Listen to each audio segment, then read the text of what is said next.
dado que he pensado un poco en la audiencia que va a participar de este seminario, en lugar de... Bueno, la idea es un poco hablar sobre la realidad científica que aparece cuando nosotros nos vamos hacia lo más pequeño, no necesariamente lo más pequeño, pero en principio lo más pequeño, que requiere utilizar la teoría cuántica de campos. ¿Cuál es la realidad científica que nosotros vemos o podemos decir se nos hace evidente cuando nosotros usamos el lenguaje, aquí está mal, el lenguaje de la teoría cuántica de campos? Entonces, en lugar de empezar por allí, me pareció importante hacer como un camino focalizando en las cosas que me parecen necesarias de iluminar en lo que nosotros hacemos cuando hacemos física teórica, digamos, ¿no?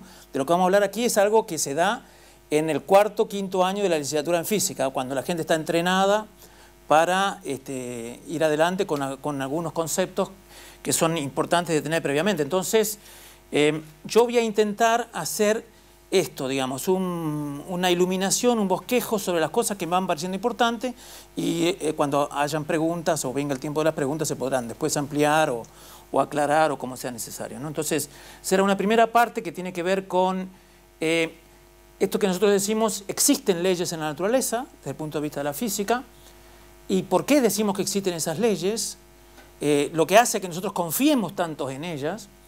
En particular, la precisión que tienen las hace también confiables, y no solo la precisión, sino la consistencia interna de los formalismos que usamos. En la física moderna hay algunos aspectos que se han hecho evidentes. Voy a remarcar lo que tiene que ver con los formalismos y la necesidad de ir a utilizar abstracciones. A nosotros en la física normalmente nos entrenan a abstraernos y necesitamos abstraernos cada vez más para tratar de entender lo que está pasando en una escala de la naturaleza donde no se ven, no se tocan, no se oyen las cosas que ocurren. Algo diré sobre lo que nosotros hacemos, o sea, nosotros tratamos de reconstruir un mundo que sea de una manera virtual o de una manera externa, pero es lo que hacemos como físicos, y la relación que existe entre la física clásica y la física cuántica. Esto sería la primera parte.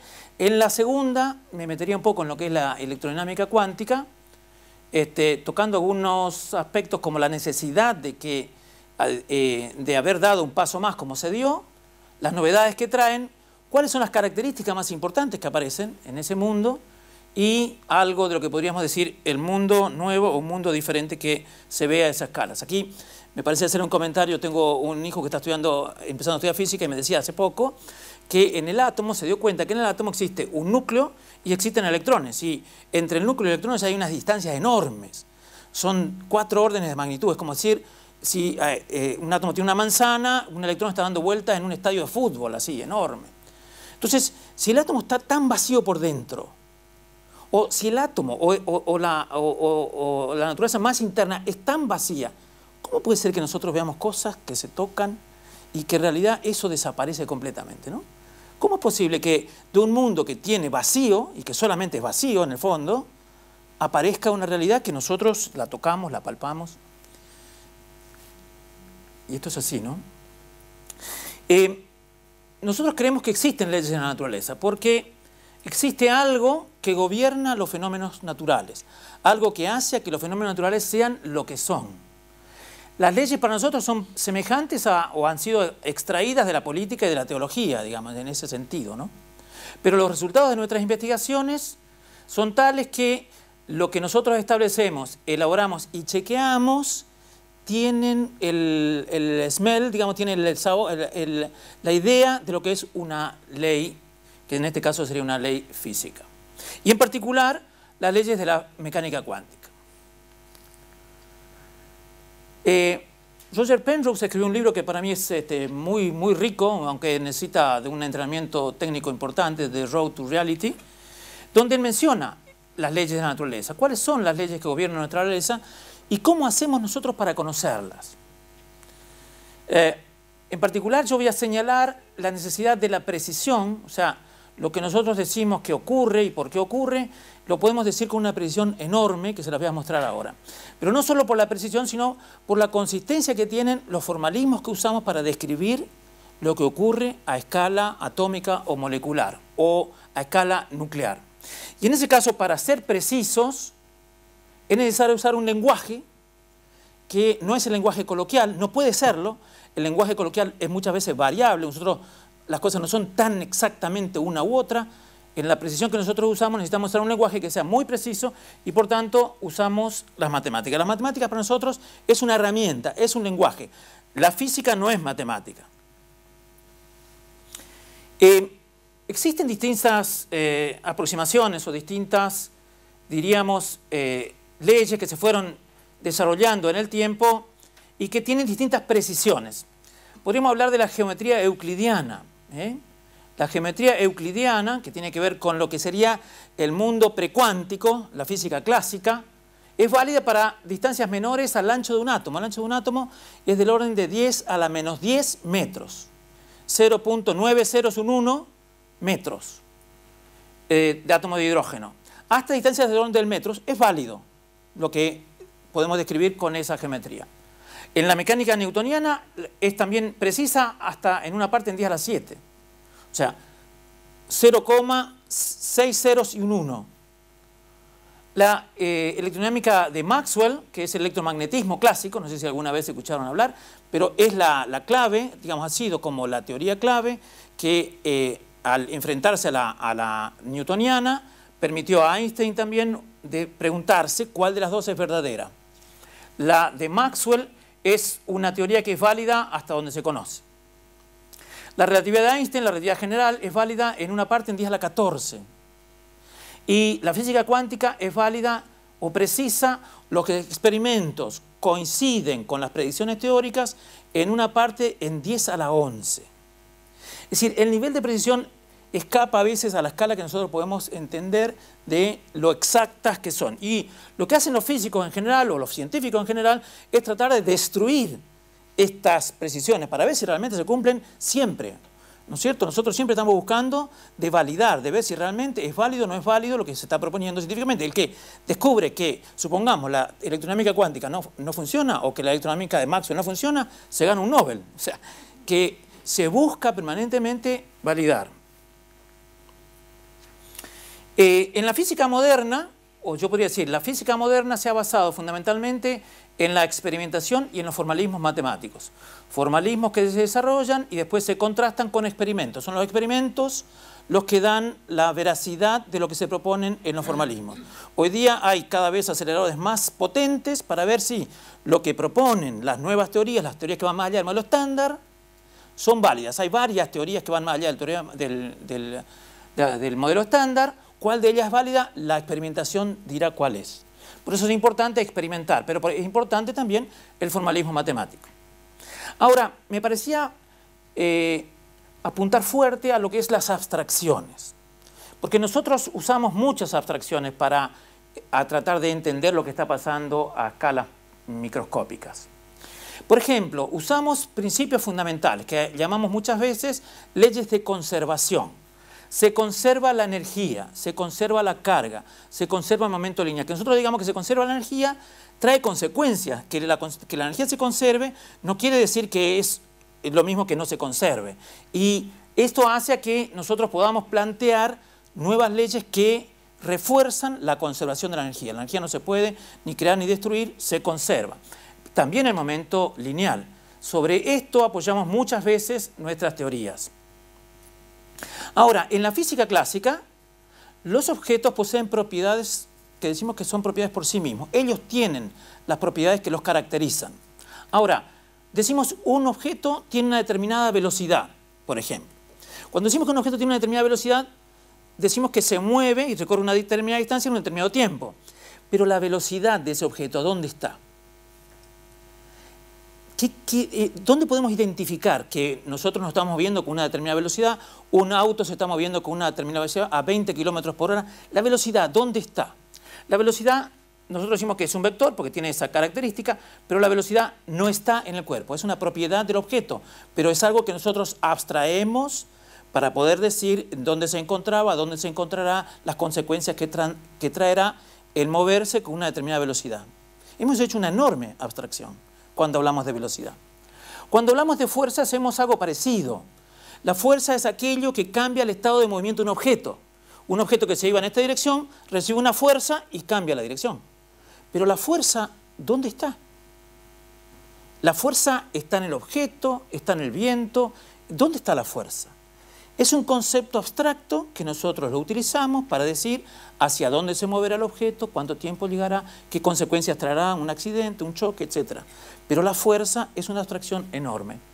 Cuando hablamos de energía potencial podemos decir algo parecido. En lugar de ser lo que llamamos un objeto, la energía potencial termina siendo lo que llamamos un escalar. En cuanto a abstracciones, fíjense, en la mecánica clásica o en la física clásica, el espacio y el tiempo son entidades independientes. El espacio va por un lado y el tiempo va por otro. Y uno no influye sobre el otro. Y el espacio es un espacio matemático. No es un espacio físico. Es un espacio que nosotros podemos poner en un papel o podemos poner en una computadora, pero no es el espacio físico que después nos viene a traer Einstein con su relatividad general. Y el tiempo es una entidad absoluta. En la época de Newton esto era incontrastable. Todo el mundo lo hubiera aceptado.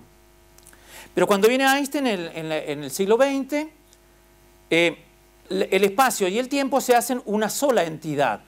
El espacio y el tiempo se relacionan unos con otros. Y ya no podemos separar el espacio del tiempo. El tiempo ya no es solamente tiempo, el espacio ya no es solamente espacio. Y es necesario establecer una relación entre ambos. Y esto permite o da una cantidad de consecuencias que aparecen, como por ejemplo el futuro y el pasado. Aquí está representado un evento, algo que ocurrió en este punto del espacio-tiempo. Eso que ocurrió en ese punto del espacio-tiempo va a influir sobre el futuro representado aquí, pero no va a influir sobre el futuro que está fuera de este cono. Y lo que ha ocurrido antes influirá sobre este punto, pero siempre que esté dentro de este cono. Lo que ocurrió fuera del cono no va a influir sobre ese evento que ocurrió aquí. Esto nos habla de una abstracción aún mayor, pensar que la velocidad de la luz es una constante, por ejemplo, y que sea como sea que nosotros movemos, siempre si queremos medir la velocidad de la luz, la encontraremos como una constante. Aquí hay abstracciones que luego en la experimentación nos la confirman. Cuando nosotros queremos hacer un paso desde la física clásica no relativista a la relativista, por ejemplo, el salto no es lineal. Los saltos que se dan en ciencia, en particular en la física, son saltos que requieren del genio de algunos dotados. Es posible pasar desde lo más general a lo menos general. Es posible pasar de la relatividad especial a la no relatividad. Pero pasar de la no relatividad a la relatividad son saltos que no todos estamos en condiciones de proponerlos o de hacerlos. Y este es un punto que después lo veremos con cierto mayor detalle, pero me parece muy importante señalarlo, porque requiere un nivel de abstracción y un nivel de propuesta, de cambio, de rotura con el conocimiento anterior, que hace a que lo anterior ya no sea más lo que se conoce más adelante. En la física teórica, dice Einstein, tenemos una base axiomática, que después vamos a ver la que es, por ejemplo, la cuántica, pero que no puede ser abstraído de la experiencia. Por más experimentos que hagamos, por más cosas que nosotros reproduzcamos, la base axiomática de la física teórica no puede ser tomado de la experiencia. La experiencia puede sugerir conceptos matemáticos, pero estos no pueden ser deducidos de la experiencia. Y por otro lado me parecía importante señalar aquí este hecho de la participación personal del que conoce sobre el conocimiento que se encuentra. Michel Polanyi para mí es un químico que se ha hecho filósofo, ha escrito este libro sobre personal knowledge y él permanentemente se apoya en el nuevo conocimiento a partir de la participación muy apasionada, muy fuerte de los científicos en el desarrollo del nuevo conocimiento. O sea, él manifiesta permanentemente que es la persona, o sea, en la persona está la clave de los nuevos desarrollos. Y también menciona la belleza intelectual como algo que nos guía en los nuevos desarrollos. Cada vez que, cuando nosotros pasamos, por ejemplo, de la física no relativista a la física relativista, el mundo que se encuentra más bello que el anterior. Y la belleza de ese nuevo mundo se manifiesta por simetrías, por novedades que aparecen y que antes no estaban, y que uno que, digamos, si tiene la cabeza adaptada a la posibilidad del nuevo conocimiento, inmediatamente lo toma. Es la belleza la que caracteriza, la belleza intelectual la que caracteriza los nuevos descubrimientos. Las leyes que se proponen, por ejemplo, para ir más allá del modelo estándar, son todas muy bellas. Ahí es muy difícil evaluar cuál de ellas, pero lo que se propone es más lindo que lo que uno tenía antes. Y este es el regalo de quien desarrolla una nueva teoría, el que inventa una nueva teoría. Las teorías se inventan, las teorías no están, las teorías surgen de quienes proponen nuevas cosas. Según Omnes, es una de las aventuras más grandes de la mente humana. Es decir, el confort que recibe uno al inventar una nueva teoría, que también significa nuevos conceptos, se ve como recompensado por esta satisfacción personal que trae el haber desarrollado una nueva teoría. Y en este sentido los científicos no son espectadores pasivos, sino son actores. Y también, bueno, me parece importante aquí señalar que quienes producimos ciencia, de alguna manera lo hacemos desde lo que somos. Y si muchas veces somos creyentes, la ciencia que hacemos tiene o puede tener algún tinte, al menos en la interpretación. ¿Cuál es la realidad, la relación entre el modelo matemático que utilizamos y la realidad concreta? Eso nosotros no lo podemos responder exactamente. Nosotros tenemos una idea a partir de lo que nosotros calculamos, a partir de lo que nosotros medimos, pero decir en cuánto verdaderamente estamos reproduciendo lo que la realidad o lo que la cosa que queremos reproducir se nos hace un tanto difícil, no es nuestra parte. Aquí quería señalar, contrastar un poco lo que es la física clásica de la física cuántica. En la física clásica uno trabaja con los objetos expresados en lo que llamamos el espacio ordinario, el espacio que nosotros vemos, tocamos, por el cual andamos. Y entonces allí tenemos algo que nosotros llamamos posición, por ejemplo, es una magnitud, dónde estamos parados, tenemos que relacionar dónde está, en este momento, dónde estoy yo respecto de ustedes, la posición, el impulso que está ligado con la masa y la velocidad. Estas cosas son bastante conocidas o, digamos, se han hecho costumbre para nosotros. Y podemos hablar también de la energía. Sin embargo, cuando pasamos a la física cuántica, esto desaparece. Y de algún modo, la física cuántica nos exige trabajar en espacios diferentes. En particular, hay un modo de expresar la física cuántica que tiene que ver con el espacio de Hilbert. En el espacio de Hilbert es un espacio que tiene unas dadas propiedades. Así como el espacio ordinario tiene propiedades, el espacio de Hilbert tiene otras propiedades, que no las voy a describir, pero es un espacio particular, muy bien definido. Y en ese espacio nosotros hablamos o se puede hablar de funciones de onda, o se puede hablar de vectores de onda que pertenecen a ese espacio. Y fíjense, ahora lo que nosotros medimos, si hablamos de la posición, el medir la posición, o para medir la posición tenemos que hablar de un operador de posición, algo que actúa en un determinado espacio. El operador impulso, ya no es más de impulso, es un operador impulso. Ya no hablamos más de energía, hablamos de operador hamiltoniano. Ya en ese espacio uno tiene que definir lo que se llaman operadores.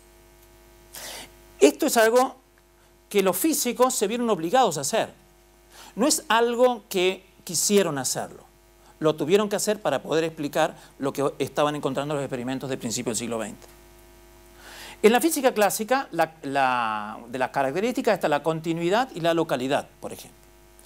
Y en particular, este es un tema que es importante en la cuántica. El actuar primero la posición y después el impulso, o al revés, no es lo mismo. En la clásica sí es lo mismo, en la cuántica no es lo mismo. Decimos nosotros, no conmutan. No es lo mismo medir la posición y después el impulso que medir primero el impulso y después la posición. Pueden ser distintos. Como los objetos no tienen la propiedad en sí mismos, esto puede cambiar. En la clásica los objetos tenían la propiedad en sí mismos y por tanto no cambiaban. El objeto es el mismo. En la cuántica esto ya se mira desde otra perspectiva. Entonces no conmutan y la conmutación, fíjense, está ligado a un valor muy pequeñito. Esta es lo que se llama la constante de Planck. Una cosa muy pequeña. Cuando esta constante de Planck va a cero, vamos a la clásica. O sea que de aquí, de la cuántica, podemos ir a la clásica, en el caso de la conmutación, si hacemos h partida igual a 0. Pero lo importante acá es que cuando hablamos de observables, son operadores que pueden conmutar o no, y el impulso, la energía, etcétera, ya no son variables continuas, sino que son discretas. La cuántica nos hace pasar a describir la naturaleza metidos en un nuevo espacio, en un nuevo mundo, podríamos decir. Entonces, entre los aspectos que me parece de señalar como importantes, es el hecho de que la estructura de conocimiento que aparece con la cuántica se basa en una realidad externa a los objetos investigados. Esa realidad ya no está exclusivamente en el objeto investigado. El investigador nunca adquiere conocimiento sobre el objeto estudiado de manera directa, siempre lo hace de manera indirecta. Y la manera en la que el investigador, el que hace los experimentos, interviene para sacar la información, nunca es despreciable. O sea que siempre que nosotros intentamos ver lo que está ocurriendo a escala microscópica, está influyendo de manera que no se puede hacer tan pequeña como uno quiera. No se puede desechar el efecto de la perturbación. Este es uno de los aspectos centrales de la cuántica. Y aparecen algunos objetos que no tienen ninguna relación con el mundo conocido. Yo manifiesto acá lo que es el spin. El spin, por ejemplo, es algo que se usa en la resonancia magnética nuclear. Cuando ustedes les hacen un escaneo, digamos, del cuerpo y ven el estado en el que se encuentran, lo que uno está haciendo es haciendo uso de algunas propiedades que tienen los spines de los núcleos de los átomos de hidrógeno. Pero el spin es algo que no tiene relación con la física clásica. El spin es algo absolutamente cuántico. Es una nueva entidad que no tiene relación con lo que nosotros conocemos de la física clásica. Sin embargo, las respuestas o lo que nosotros podemos ver a partir de conocer el spin de una partícula es lo que yo les decía recién, por ejemplo, las imágenes de resonancia magnética nuclear, de los resonadores. De los últimos pasos de la primera parte es manifestar esto. Las partículas, los electrones, por ejemplo, se pueden comportar como ondas. Estas son de las cosas que hicieron a que los físicos a principios del siglo XX tuvieran que trabajar arduamente para poder describir objetos que se comportaban de una manera o de otra, dependiendo de cómo uno los observaba. Aquí hay un experimento de Davidson y Hermer en el año 27, donde claramente se demuestra que enviando un haz de electrones, lo que entra aquí son electrones, se difractan y se reflejan. Lo que pasa con las ondas. En el experimento demuestran que un haz de electrones puede difractarse y reflejarse, actuar como si fueran ondas, no solo como si fueran partículas. Y entonces fue necesario pensar a los electrones como ondas y que había una relación entre la masa, por ejemplo, y la velocidad que están aquí del electrón o de las partículas con la longitud de onda de la onda que representa a esos electrones. Y la energía ligada a la frecuencia. Esto tiene que ver con ondas, esto tiene que ver en general con partículas. Esto tiene que ver con partículas, esto tiene que ver con ondas. Pero evidentemente hay una relación de las partículas que se podrán comportar como ondas o como partículas. Ahora, cuando se comportan como ondas, ¿qué tipo de ondas? ¿Qué formas tienen las ondas de las partículas? Nosotros estamos acostumbrados a ver las ondas, digamos, en un lago o en un río, ¿no es cierto?, cómo se desplazan, o las ondas cuando nosotros trabajamos con elásticos, las ondas hasta electromagnéticas.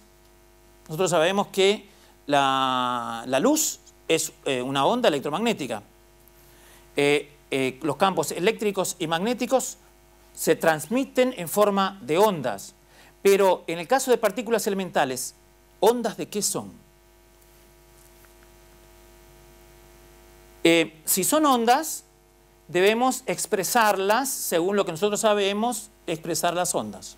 Las ondas en general en física decimos esta es una función que se mueve de esta manera. Aquí esto es una exponencial y aquí hay un producto de la posición y del momento lineal en 4 dimensiones.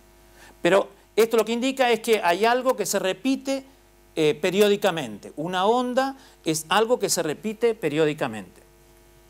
Las ondas, estoy hablando aquí, esto está representando a una partícula elemental, un electrón, por ejemplo. Un electrón representado como una onda tiene que responder a una ecuación que llamamos de onda para decir cómo evoluciona en el tiempo.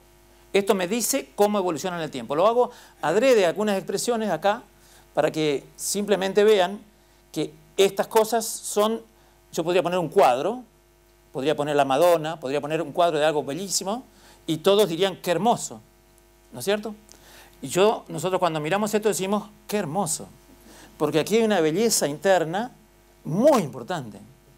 Con esto nosotros podemos explicar y hemos dado los pasos que dimos porque usamos de esta expresión.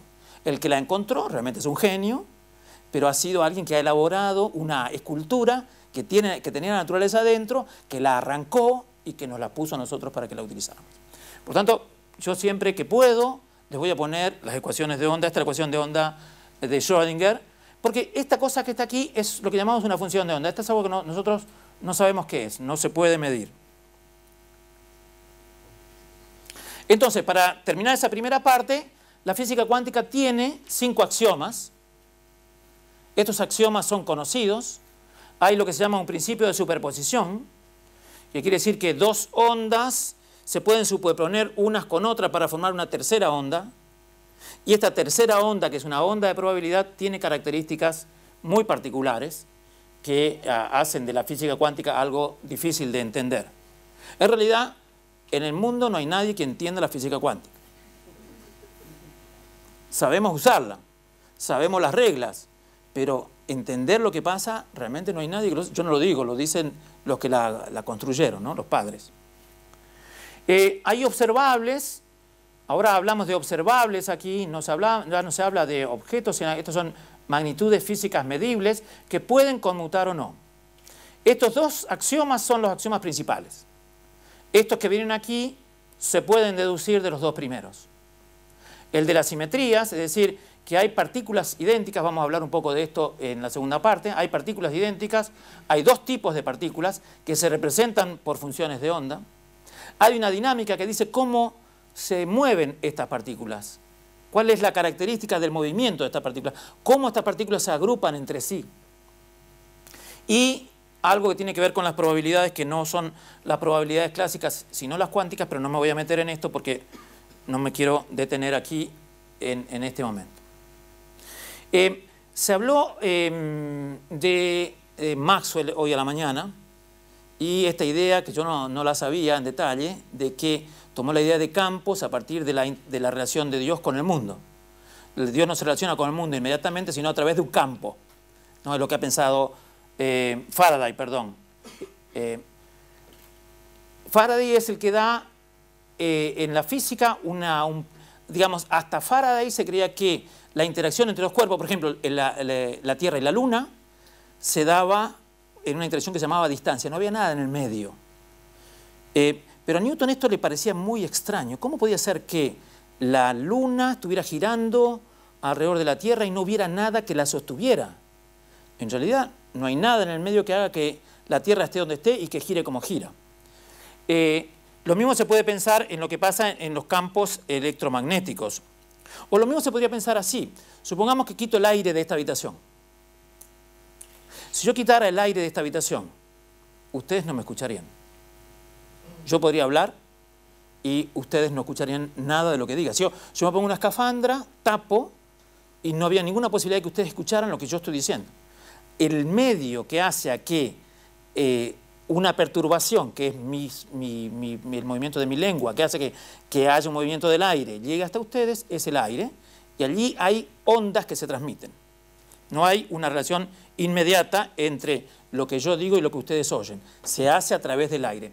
La idea de que hay un campo fue una idea revolucionaria que se introdujo a través de Faraday y que le permitió a Einstein formular la relatividad especial, ¿no? Es decir, que la luz no viaja de manera infinita de un punto a otro, sino que la velocidad de la luz es finita. Y por tanto, lo que pasa en este momento en un lugar es influido por lo que pasa en otros lugares del universo. Nada es inmediato. Entonces, intentaría dar un paso más para plantearles lo que es la teoría cuántica de campos. La teoría cuántica de campos tiene que ver con este hecho.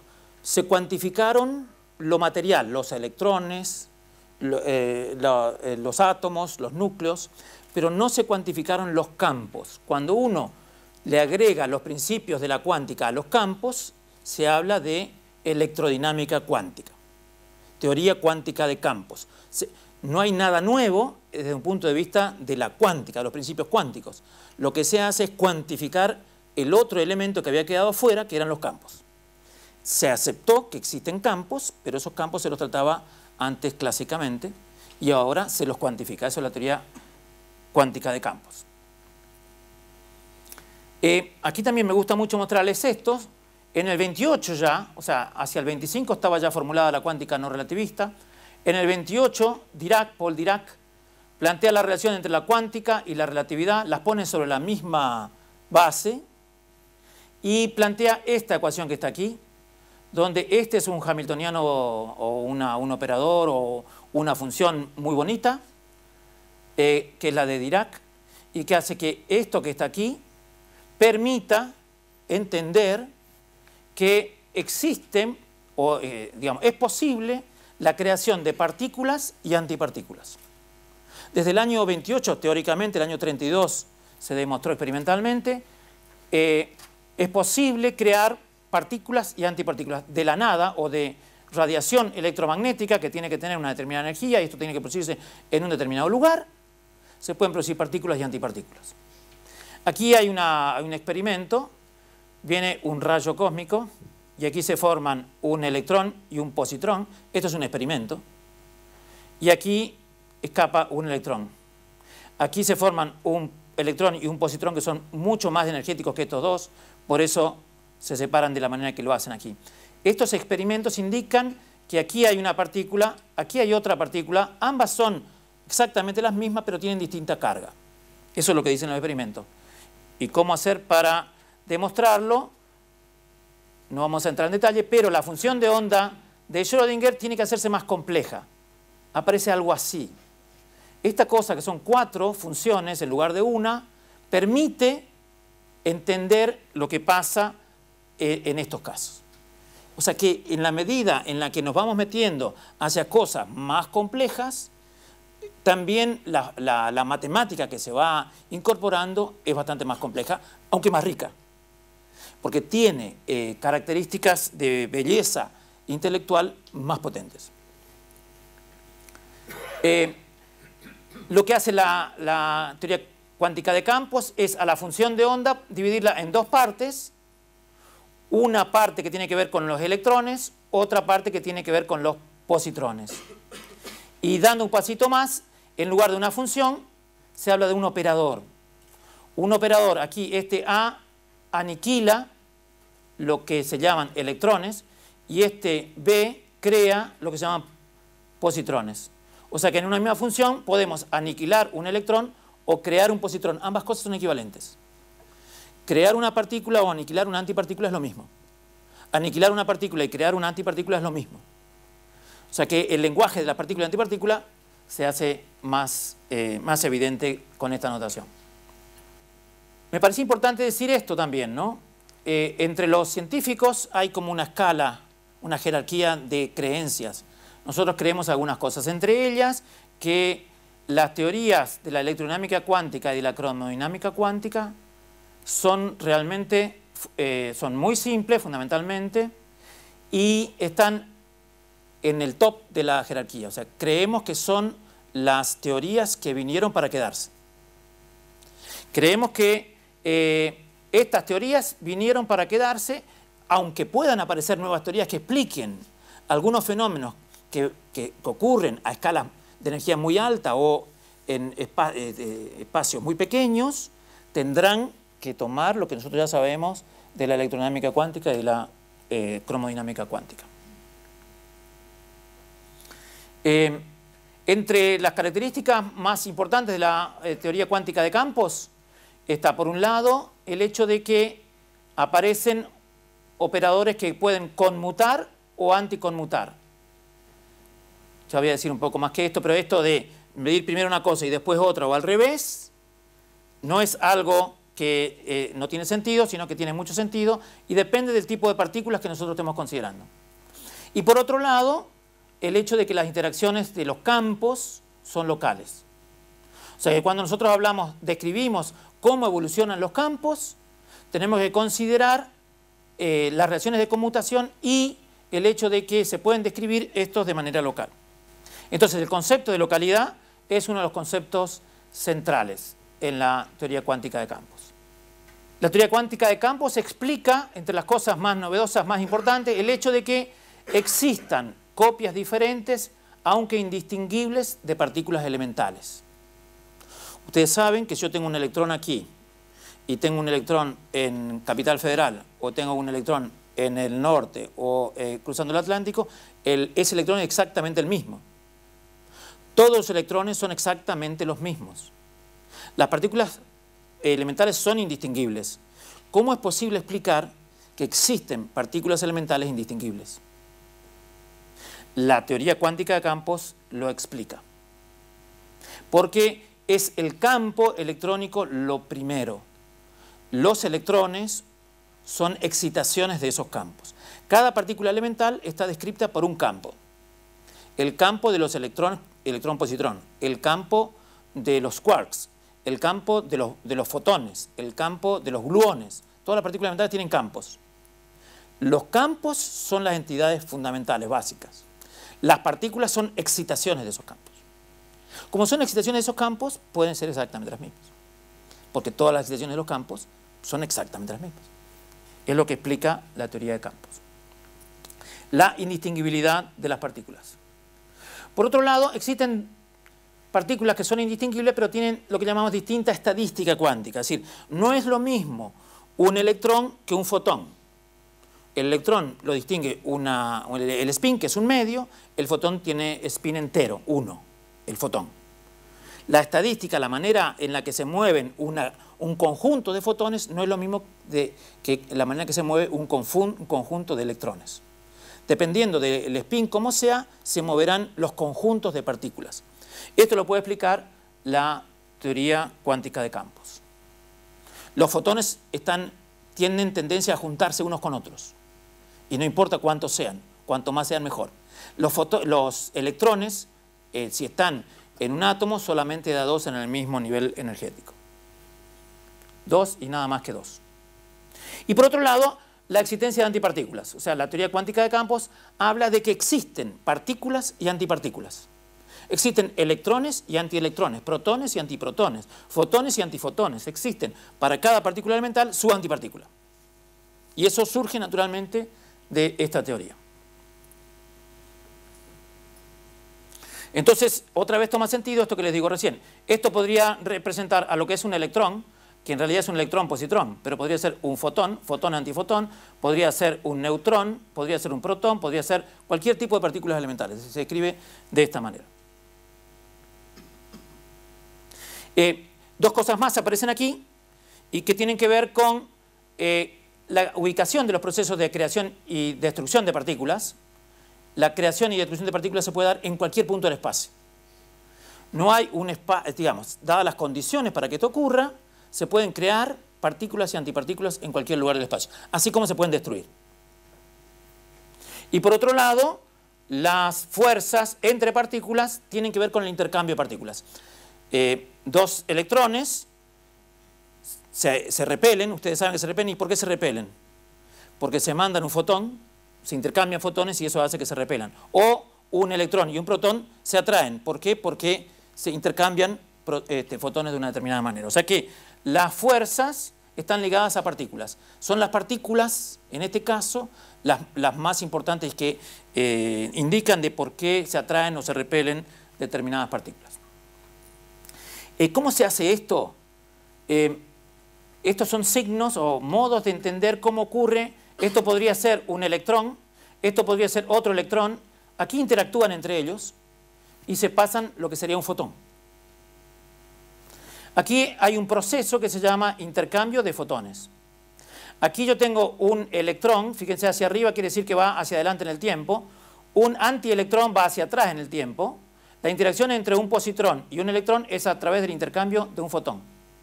Y aquí hay un electrón que interacciona con un fotón, se forma un electrón aquí y aquí aparece un fotón y un antielectrón. y así sucesivamente. O sea, estos gráficos nos ayudan a nosotros a tratar de describir lo que pasa. Pero en realidad lo que pasa no es eso. Porque estos son procesos que se llaman virtuales.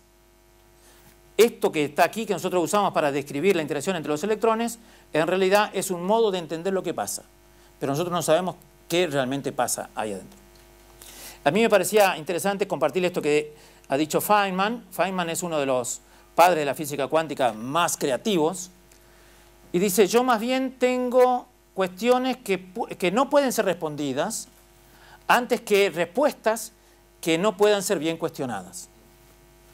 O sea, que indica que tenemos permanentemente respuestas que se pueden cuestionar y no preguntas con respuestas que no puedan ser cuestionadas. En la cuántica es permanentemente así. Entonces, en la teoría cuántica de campos, son los campos las entidades permanentes. Son los campos las entidades más fundamentales, no son las partículas. Y son los campos los que explican esto que le estaba compartiendo recién. Les quería mostrar algunos experimentos rápidamente que avalan lo que estamos diciendo recién. ¿Tengo tiempo? Sí. Estos son experimentos del año 2005, tienen que ver con física atómica en lo que se llaman iones pesados. Quiere decir, yo agarro un átomo que en general es neutro, y le empiezo a sacar electrones. En la medida que le saco electrones, lo voy ionizando, lo voy cargando al átomo. Cuando le saco prácticamente todo y les dejo uno, a los iones esos se llaman iones tipo hidrógeno. Yo puedo tener un átomo de uranio, 92, tiene 92 protones, le saco 91 electrones y me quedo con un electrón y tengo entonces uranio 91 más. Esto me ayuda a mí a entender algunos procesos que ocurren a nivel atómico.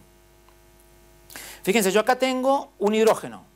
Un hidrógeno tiene un número atómico 1, decimos. Y la energía de ligadura, quiere decir la energía que yo necesito darle al electrón para que se escape, es de 13.6 electronvolts. 13.6 electronvolts.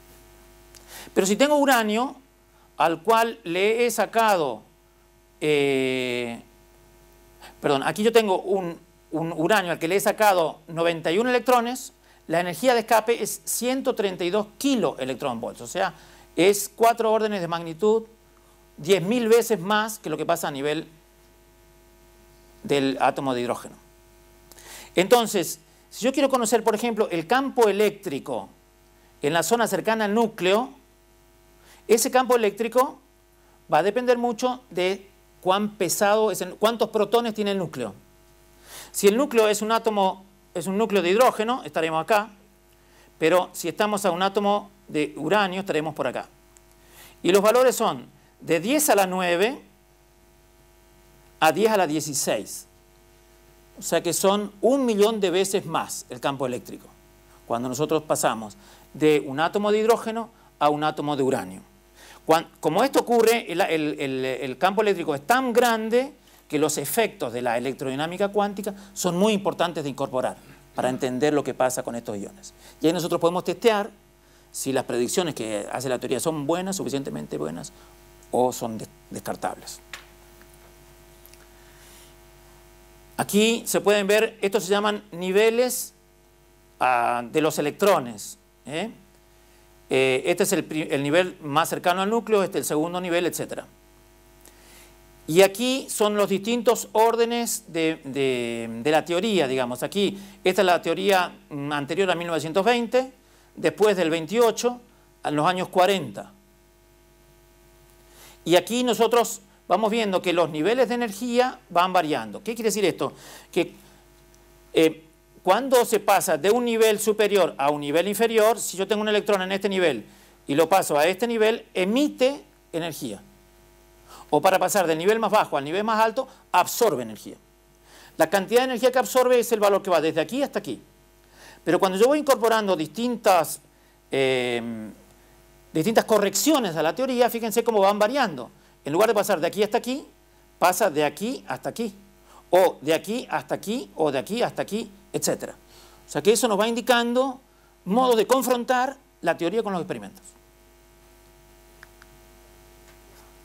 Y uno puede ver cómo los experimentos me van indicando, fíjense los saltos, para pasar de aquí hasta aquí, el valor, o para pasar de aquí hasta aquí, el valor se llama L, es una línea que se llama Lyman alfa 1, que es este valor que está aquí. Este pico tiene que ver con el salto de aquí hasta aquí. El salto de aquí hasta aquí tiene que ver con este otro pico. Cuando yo mido teóricamente el valor que va de aquí hasta aquí, puedo confrontar con este valor de energía y ver que realmente es el mismo, o hasta dónde es realmente el mismo. Aquí tengo lo mismo, el Lyman alfa 1, el Lyman alfa 2, el M1, y aquí está como evaluado los distintos niveles de corrección que son necesarios de incluir para poder reproducir los experimentos con la teoría.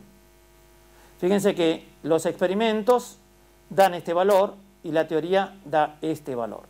La teoría da este valor en la medida que incorporamos las distintas correcciones. Aquí se puede ver un poco mejor. Hay un valor de energía. Estas son cosas muy raras que yo les puedo decir, pero lo que quiero decirles es esto de que la teoría y los experimentos se van acercando unos con otros. Ok, ya termino. Estoy terminando. En la medida en la que yo voy agregándole correcciones, los valores de la teoría se acercan fundamentalmente a los de los experimentos. Se acercan a los experimentos al punto que se hacen prácticamente, están dentro del error que pueden dar los experimentos. Les quiero mostrar aquí un factor G que en teoría tiene este valor, fíjense, y en la parte experimental tiene este valor. Aquí están los 11 dígitos de los que estaba hablando al principio. O sea que los valores teóricos y los valores experimentales se comparan muy fuertemente unos con otros. Lo mismo puede hablar de la masa. Valor de la masa experimental, valor de las masas teóricas. En la teoría uno tiene que hacer una cantidad de esos dibujitos que le mostré antes, incorporarlos a todos para poder hacer un cálculo teórico de lo más preciso. Y aquí hay otras referencias entre valores experimentales y valores teóricos. Entonces, para esto, solo decirle en un minuto. Sí, yo puedo decir, acá tengo un protón y acá tengo un electrón. Lo pongo en un espacio-tiempo, fíjense aquí. El protón está fijo, pasa el tiempo y el protón no se mueve. El electrón se mueve. El electrón se está moviendo, está cerca del núcleo, del protón. ¿Qué hace que el electrón no se vaya del protón o no se escape? El intercambio de fotones. El intercambio de fotones que se manifiesta teóricamente de esta manera. Este intercambio es lo que llamamos un intercambio virtual. No es un intercambio real. Nosotros no lo podemos conocer porque no se puede medir. Es un intercambio virtual. Pero si nosotros incluimos todos estos intercambios de manera teórica, podemos demostrar que el electrón se mantiene en el lugar donde debe estar en el átomo de hidrógeno. Aquí hay otra serie de dibujitos que nos ayudan a nosotros a explicar lo que pasa en esa escala. Entonces, como conclusión, decirles que la electrodinámica cuántica agrega a lo que es la cuántica, la física cuántica, estos 5 elementos nuevos. El hecho de que existan copias diferentes, aunque indistinguibles, de partículas elementales. Esto no se podía explicar o no se podría explicar si no utilizamos la electrodinámica cuántica. El hecho de que todos los electrones o todas las partículas fundamentales sean exactamente las mismas tiene explicación solamente usando la electrodinámica cuántica. Las estadísticas, el hecho de que los electrones no sean iguales a los fotones. Partículas de spin 1 medio distintas de partículas de spin entero. Esto tampoco se podía explicar claramente. Que existan antipartículas. Esto está comprobado experimentalmente, pero no había ninguna teoría que la pudiera demostrar. Existen antipartículas y la creación de partículas y antipartículas se puede dar en cualquier lugar del espacio. En cualquier lugar del espacio, si yo les doy las condiciones necesarias y suficientes para que esto ocurra, ocurre. En todo punto del espacio puedo crear partículas y antipartículas. Uno podría decir que en todo punto del espacio existen virtualmente partículas y antipartículas. Y por otro lado, el intercambio de partículas se asocia a las fuerzas. Es como en un partido de tenis, ¿no? uno tira una pelota y del otro lado se la devuelven. Y eso hace que los tenistas estén jugando y se mantengan a una determinada distancia. La partícula que se intercambia es, en el caso de un átomo de hidrógeno, fotones. Y lo más fundamental, me parece para mí, es decir que son solo los campos los que son permanentes, no las partículas individuales. No son los electrones, no son los protones, no son los quarks, sino son los campos que describen a esas partículas las entidades que son permanentes. Es lo que tenía para comentar.